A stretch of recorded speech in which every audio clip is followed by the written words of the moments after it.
Chapter 21 of Judge Burnham's Daughters. Judge Burnham's Daughters by Pansy. Chapter 21. Transformation. But because Susan Erskine came, Mrs. Burnham did not therefore find herself banished from the invalid's room. Instead, she was drawn there more than before; and, indeed, from the hour when she made her pitiful appeal to Seraph, the two had seemed to be on a different footing.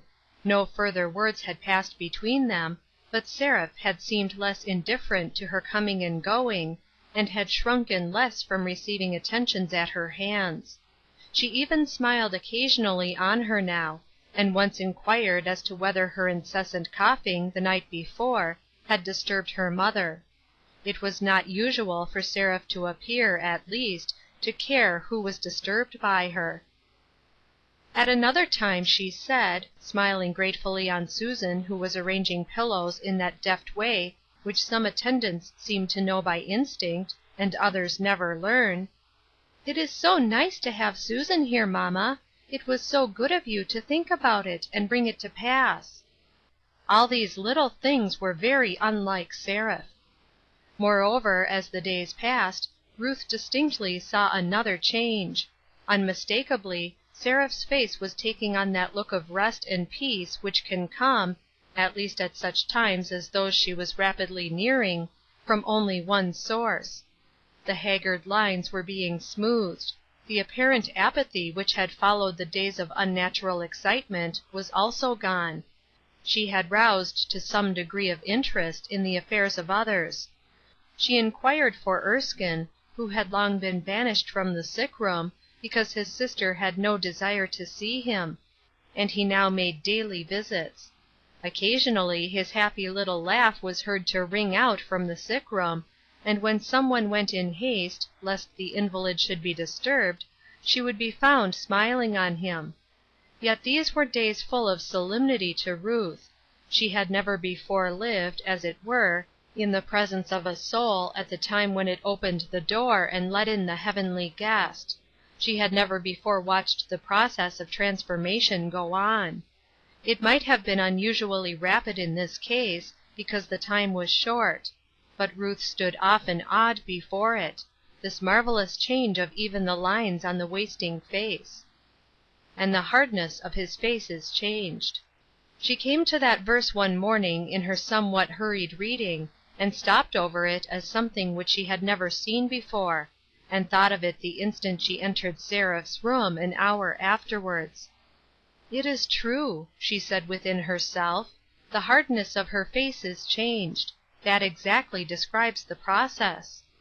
Then she wondered if any infidel had ever watched this steady change in a human face, and what he thought could be at work in the heart, transforming the life.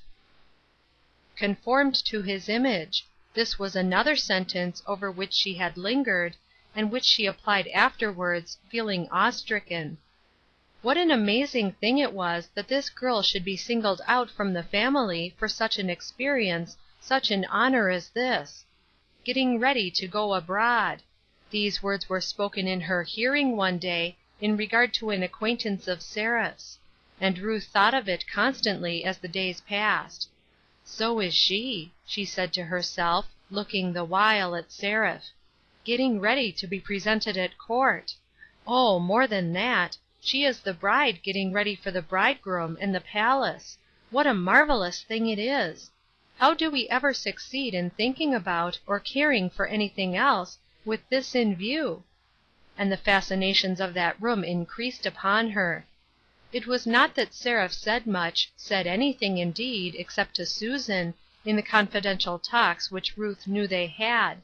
It was rather that Ruth allowed her imagination full play when she was in the presence of this one who was evidently slipping away from earth. Others beside herself saw or felt the changes.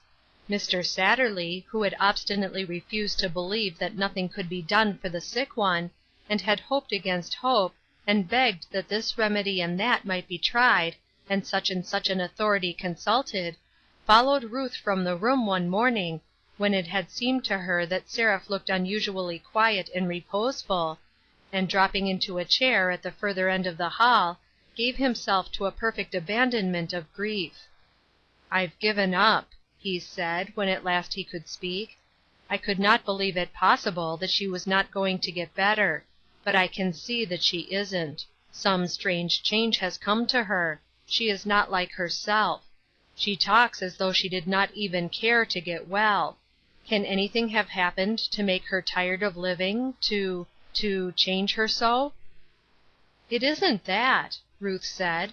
"It isn't that she is tired of this life, but—" And then she attempted to speak the King's language to this man of alien birth. He did not understand her, was perplexed, pained, almost angry that anything should or could reconcile this woman whom he loved to satisfying her soul with another love, could make her willing to glide away from him into a mysterious world. Gradually there was coming to be a very pleasant understanding between Mrs. Burnham and her step-daughter. Seraph smiled on her now, in return for service, and sometimes said "thank you" in grateful tones. And once she caught her hand and said earnestly, "You were right, mamma. There is one who can make up for the loss of everything else. It seems very strange that he should be willing to do it for me, but he is, and has, and I knew you would be glad." After that, Ruth looked at her and thought about her with a feeling which might almost have been called envy. This young woman, who a few days ago had spoken of Jesus as though he were an indifferent stranger, now evidently belonged to him in a sense of which she, the disciple of years, knew nothing. Why should her education progress so fast?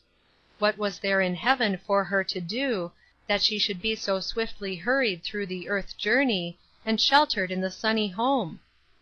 It was new experience in every way to Ruth, and she studied it, and prayed over it, and spent as much time as she could with the one who had seemed suddenly to rise to heights above her, to draw closer each day to the great source of strength and power. They had little, self-confidential talks together sometimes, Seraph speaking out suddenly, after long, quiet moments, revealing in a brief sentence perhaps, glimpses of the past which were very revelations to Ruth, making her understand what she had had to contend with in her hard and unsuccessful struggle with life. "When we first went to school," said Seraph, "the girls used to laugh at us. They thought we could not be serious, Minta and I, when we talked about you, and told how kind you were, and what you had done for us, and how much you planned for our pleasure. They made all sorts of fun of us when they found that we really meant it. They said we were the greatest simpletons they had ever met; that the idea of step-mothers really caring for grown-up daughters was too absurd to be credited; that, in the very nature of things, we were, and must be, rivals; that you had stolen papa from us, and we must take the consequences, of course, but as for pretending to think a great deal of you, that was too silly for girls as old as we were, and a great deal more of that sort of nonsense," would Seraph add, somewhat wearily, as her strength began to fail. "It was most ridiculous in us to be influenced by such talk. I cannot think how we came to be such idiots, but we were. Poor Minta was inclined, I think, to have a low opinion of the world in general, and being constantly under such influences, and hearing stories all the time about unhappy homes and heartless second mothers, there were half a dozen girls in the school who were step-daughters. We actually came to believe that their experience was ours, or must be, in the course of time. And we came home prejudiced, you know, or with eyes so blinded by false lights that we could not see the real. We have been very hateful, mamma, but we were honestly so." She was too tired to say more, or to hear other than soothing words. "Never mind," the step-mother said. "Don't worry over it now, Seraph. I, too, have been to blame, greatly to blame. I can see it plainly now, but I can say like you that I was honest. I meant to do the best for you that I could. No, I am not going to let you talk any more. You are to shut your eyes, and not even think. You and I will both remember that we belong to one who understands hearts." But when she was alone again, the step-mother went all over it in sorrowful indignation, and began to realize, as she had not before, the irreparable mischief that false and foolish tongues had wrought for her. "You had stolen papa from us." This, in brief, was the silly and false idea that she began to understand was talked before children about their second mothers, until it was little wonder that they came to look upon the relation with blinded eyes, as Seraph had said. And she, who had rushed into it with such utter self-abnegation, such determination to make home what it should be for these two daughters, had ignored the world and its false tongues, and held herself aloof from it, and been so determined to win by the superiority of her own plans, that it was no wonder she had failed. "I could have loved Seraph," she said, the tears falling fast, as she brushed them away. "I could have loved her, and have won her to love me, if I had held her from the false and fashionable world, and held up Christ before her with such power as to win her to him."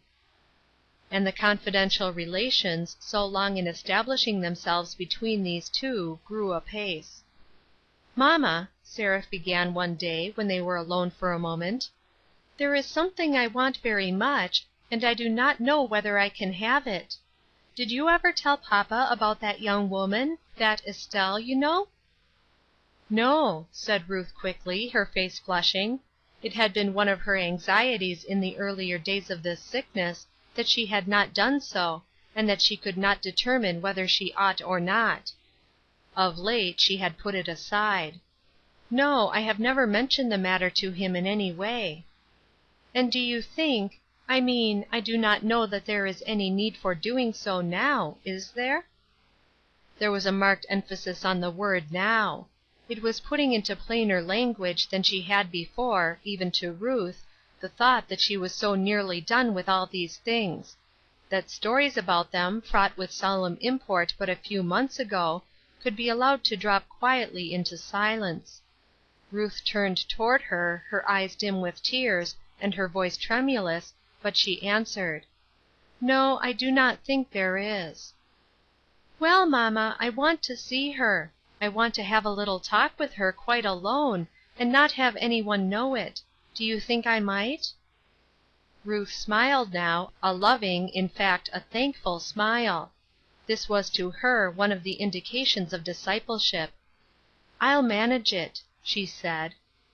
And that afternoon, having sent the nurse home for a 2 hours' vacation, she said to Susan, "I've no doubt you consider yourself authority here, but it is a mistake. You are under orders. I'm in conspiracy with this little girl, and she has a young friend coming to see her, with whom she wants to talk quite alone. We are both to be banished. I shall stay in the next room, within sound of the bell, but you may go to the garden, or to the music room, or where you will, so that you consider yourself banished until you receive a special summons hither." "Very well," Susan said, entering into the assumed gaiety of the moment with the quick-wittedness of one who understood that she was expected not to understand. "I suspected mischief when you were so anxious to have the nurse take a holiday, but I did not suppose it was so far-reaching as this. However, I am all submission." And Seraph, as she caught Ruth's eye, smiled and said, "Thank you," in a low tone, full of meaning. For an hour the two of whom Mr. Satterley had asked the same momentous question, and received from each a solemn yes, were alone together. But what the favored one, who yet was going away to a country whence they never return to fulfill earthly vows, said to the one who had been cast aside for her sake, is known only to Him to whom all hearts are open. It was Ruth who met the young girl at the door, when she came in answer to her summons, and showed her to Seraph's room; and when, an hour afterward, Seraph's bell rang, it was Ruth again who showed her guest out, noting only that her eyes were red with weeping. No questions were asked by any one. Kate, who had met the girl in the hall below, and attended her to the door, volunteered the information in the kitchen, that it was "some young thing who was fond of Miss Seraph, a sewing girl," she guessed. And Susan, who knew better than most persons when silence was golden, said nothing at all. As for Seraph, The only word she had to offer was given to Ruth as she took the glass of water from the wasting hand. Seraph's cheeks glowed, perhaps, a little more than usual, but her eyes were bright, and there was no hint of tears about her face. She laid her fingers gently on Ruth's hand, and said, "Mama, thank you." That was all. Mr. Satterley came and went as usual, perhaps even oftener than before, and his face still wore the same haggard look of pain; and Ruth, watching them both, and seeing this life tragedy drawing toward its close, felt more sympathy and sorrow for the man than she had once imagined would be possible. He had been heartless, and yet it appeared that he had a heart, and that he was being taught what it was to suffer. Not long after this there came to Ruth another appeal for help. "Mama, I wish I could see Minta." And Ruth, her eyes flashing sudden resolution, yet kept her voice quiet as she said, "I will see if I cannot bring that to pass without more delay." She went very soon thereafter in search of her husband, feeling angry with herself that she had endured so long the present state of things. In order to understand it, you will need to be reminded that Judge Burnham had always been a man of overweening pride, and that he had allowed himself to be so swayed by this feeling as to be at times incapable of controlling it. That his heart had been trampled upon, and rudely stung by his daughter Minta, was true; and that his pride had received such a blow that he could not rally from it, was also true. Smarting under this, you will remember how he had issued his stern mandate that his second daughter should never again enter his door; that she was from this time forth no daughter of his, and he would have the world know that he disowned her.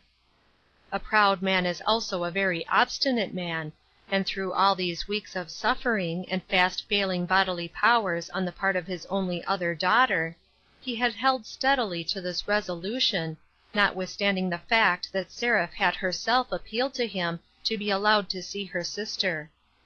Anything else, nothing that money could buy, or time and care produce, were to be withheld. It seemed, as the days went by, as though he must have spent hours in studying as to what might tempt Seraph's tastes. He brought home delicacies which she was too ill to touch; books and pictures that she could only smile on wearily, flowers of so rare and heavy a perfume that they had to be banished from her rooms to give her air. Everything that a lavish expenditure and highly cultured tastes could furnish was at her command, save this one wish of her heart to see and talk with the sister from whom she had never before been separated. Over this petition he shut his firm lips and shook his obstinate head. Mrs. Hamlin was no daughter of his, and therefore of course could be no sister of Seraph's any more. Yet, on this morning of which I write, his wife went down to him in his private study, with determination gleaming in her eyes. End of chapter 21. Recording by Trisha G.